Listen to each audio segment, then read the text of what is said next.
बिस्मिल्लाहिर्रहमानिर्रहीम। अच्छा जी, हज़रत इब्राहीम अलैहिस्सलाम के वाक़यात में एक आगे जो है ना अहम किस्सा है कि जब उनको अल्लाह तबारक व तआला ने हुक्म दिया और ख्वाब में उनको बार बार इस चीज़ का कहा गया कि अपने सबसे पसंदीदा चीज़ की कुर्बानी दें, तो उन्होंने अपने बेटे से इसका ज़िक्र फरमाया। हज़रत इस्माईल अलैहिस्सलाम ने कहा कि जो आपको हुक्म हुआ है आप वो करें, इंशाअल्लाह आप मुझे साबरों में से पाएंगे।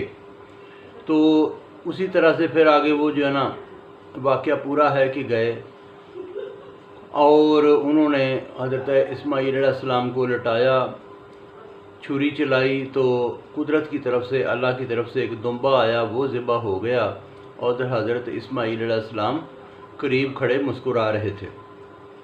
इस पूरे वाक़या में इस बात का सबक मिलता है कि बेटा इतना अतात गुज़ार हो कि जो अपने बाप को रब की रज़ा समझे, और बाप इतना शफीक हो, इतनी मोहब्बत करने वाला हो कि देखा छुरी चलाते वक्त हज़रत इब्राहीम ने अपनी आँखों पे पट्टी बांधी कि कहीं मुझे ये तड़पता हुआ नज़र ना आए। तो ये जो प्यार मोहब्बत की एक लाजवाब दास्तान इस किस्से के बीच में नज़र आती है।